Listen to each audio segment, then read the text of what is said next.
ભુજની કલ્યાણેશ્વર વાડીમાં આવેલી સેલાર વાવ હાલે દયજનક પરિસ્થિતિમાં છે। સફાઈના અભાવે એક સમયે ભુજની પાણીની જરૂરિયાત સંતોષતી આ વાવ હાલે કચરાનો ગંજ બની ગઈ છે।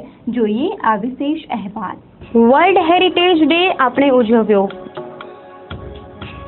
વર્લ્ડ વોટર ડે પણ આપણે ઉજવ્યો,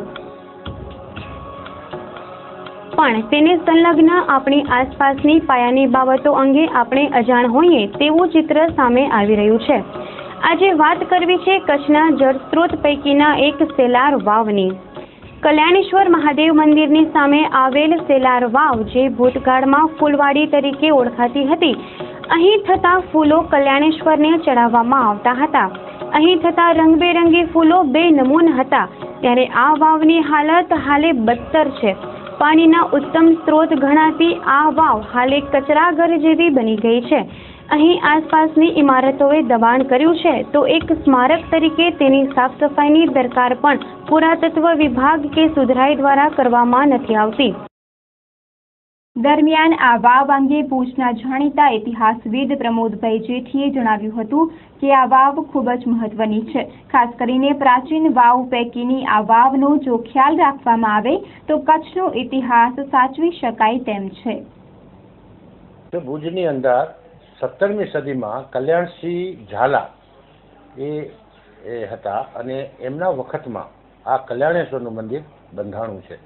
કલ્યાણેશ્વરનું મંદિર બંધાણું એની સાથે સાથે એની સામેના ભાગમાં જે અત્યારે સેલોર વાવ દેખાય છે એ વચ્ચે રસ્તો પહેલાંના વખતે નહીં હતો, પણ એ આખું એક જ કોમ્પ્લેક્સ હતું અને એનામાં એ જે પાણી શંકરના મંદિરની પૂજા માટે, શંકરની પૂજા માટે પાણીની વ્યવસ્થા માટે એક વાવ બનાવી છે, જેમાં વાવમાં ઉતરીને પણ જઈ શકાય એના માટે પગથિયા વાવ એટલે સેલોર વાવ કહેવાય।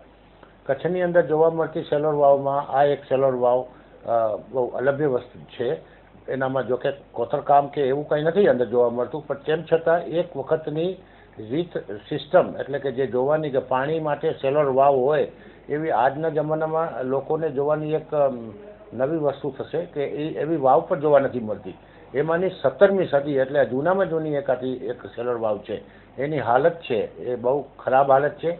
બાજુનો જે એક ફ્લેટ છે બનેલો એના ઉપરની જે મકાનો ગેલેરી પડે છે એ પડે સેલોર વાવ ઉપર પડે છે।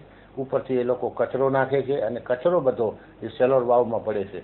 એની સફાઈ થવી જોઈએ, એને આઈધર નગરપાલિકા તરફથી પણ એને સાફસૂફ કરવી જોઈએ, લોકો જોઈ શકે એટલા માટે ખુલ્લી રાખવી જોઈએ અને એનો જે જવાનો રસ્તો છે પણ એ પણ બંધ કરી દેવામાં આવ્યો છે, એ ખરેખર ન હોવું જોઈએ। અત્યારે વાત કરીએ તો અત્યારે કઈ કન્ડિશનમાં એ વાવ દેખાય છે?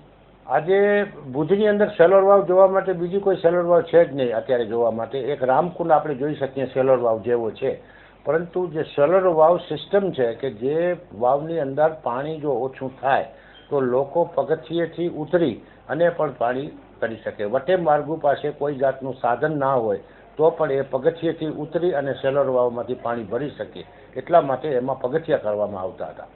આવી જાતની સેલોર વાવ જોવી એ એક લાહવો છે ઇતિહાસની અંદર અને મહત્વ છે સેલોર વાવનું, એટલે એમનું રક્ષણ થવું બહુ જરૂરી છે।